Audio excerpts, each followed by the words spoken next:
Hello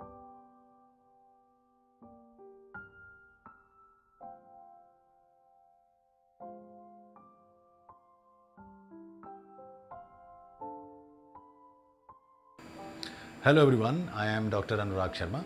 I am the Chairman of Department of Cardiology at Ojo Super Specialty Hospital, Sector 26, Panchkula. So, जैसे हमने पहले भी आप लोगों से डिस्कस करते रहते हैं preventive health checkup, preventive tips for the heart failure, other things related to health. So उसी तरह से और इसी सीरीज़ में हम प्रिवेंटिव भी करते हैं और क्यूरेटिव भी करते हैं. क्यूरेटिव मीन्स जहाँ तक हम पेशेंट को ठीक कर सकते हैं.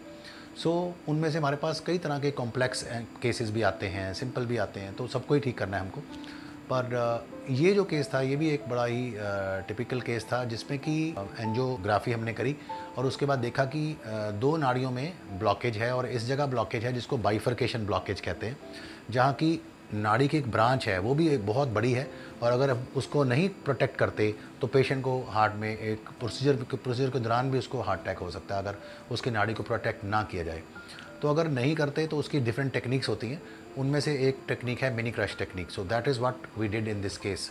सो मैं आपसे वो एक केस शेयर करना चाहता हूँ कि हाउ एट ओजस हॉस्पिटल हम लोग डिफ़िकल्ट जो है केसेस, डिफ़िकल्ट एनाटमी को भी डील कर रहे हैं और उनको पेशेंट को बेस्ट रिजल्ट देने की कोशिश कर रहे हैं. ये जो है 74 इयर्स के अंकल जी हमारे पास आए. एंजाइना हो रही है, जैसे ही चलते थे उनको भारीपन आ जाता था और इसकी लेफ़्ट सर्कमफ्लेक्स आर्टरी डोमिनेंट है, वो नॉर्मल है, राइट साइड भी नॉर्मल थी. तो हमने जब देखा कि इनकी लेफ़्ट साइड की आर्टरी में है जो वो बहुत टाइट ब्लॉकेज है. तो अगर ध्यान से देखें कि आर्टरी यहाँ से ही डिजीज़्ड है, यहाँ थोड़ा नॉर्मल सेगमेंट है, यहाँ तक नॉर्मल है, यहाँ पे जाके फिर ये 90% और यहाँ पे एक बहुत ही बड़ी ब्रांच है जो एक ही ब्रांच है डायगोनल. तो ऐसे ब्लॉक्स को हम बोलते हैं बाइफर्केशन ब्लॉकेजेस, क्योंकि वो ब्रांच पॉइंट पे हैं. अगर हम सिंपल एंजियोप्लास्टी से इधर स्टेंट लगा के आ जाएंगे तो ये ब्रांच बंद हो जाएगी, क्योंकि ये बहुत लंबी है, इसकी सिंपल किसिंग भी नहीं कर सकते, इसको सिंपल ब्लूनिंग भी नहीं कर सकते. तो हमें एक स्टेंट यहाँ भी लगाना पड़ेगा, एक यहाँ भी लगाना पड़ेगा. इसको ही कहते हैं बाइफर्केशन स्टेंटिंग. तो इसके डिफरेंट तरीके हैं करने के.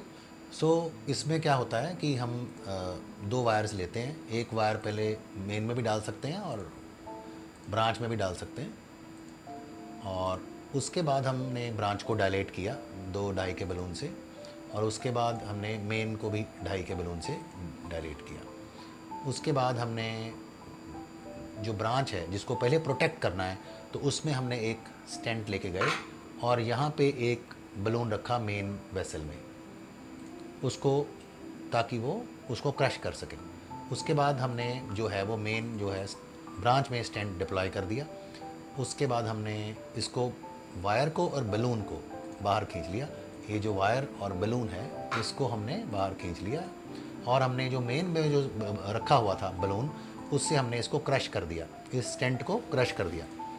क्रश करने से हमने उसको एक स्पेस दे दी जहाँ से अब हम एक और तार लेके जाएंगे और इसमें हमने इस तार से इसको आगे खोल दिया. तो अगर आप देखोगे ध्यान से कि इसमें हमने इसकी बलूनिंग करके इसका जो स्ट्रट है, उसका जो ओपनिंग है, उसको थोड़ा खोल दिया है. खोलने के बाद फिर हम मेन स्टैंड लेके गए और अब ध्यान से देखोगे मेन स्टैंड को प्रॉपर पोजीशनिंग किया और ये बहुत ही अच्छा एक जो स्टैंड है वो डिप्लॉय हो गया है. और उसके बाद हमने पॉट किया है. ये बेसिकली पॉट टेक्निक है जिससे कि हम उसके बाद हम दोबारा पेशेंट को जो है इसको हमने फिर दोबारा क्रॉस किया है. दोबारा क्रॉस करने के बाद इसको फिर एक बलूनिंग करी. उसके बाद हमने इसको अच्छी तरह से खोला, इसके जो भी, उसके बाद हमने इसको एक किसिंग बलून एंजियोप्लास्टी, दोनों बलून इकट्ठे लेके जाके इसको हमने बलूनिंग करी ताकि उसका जो प्रॉपर शेप हो जाए आर्टरी की. तो अगर आप देखोगे कि फाइनल रिज़ल्ट जो है वो कितना एक्सेलेंट है, ब्रांच भी चल रही है और ये भी चल रहा है. ऐसे पेशेंट को अगर टेक्निक प्रॉपर से किया जाए तो आप कोई उसकी आई मीन टू से very good result in the main artery as well as in the branch. So that is how we do the bifurcation stenting. Thank you.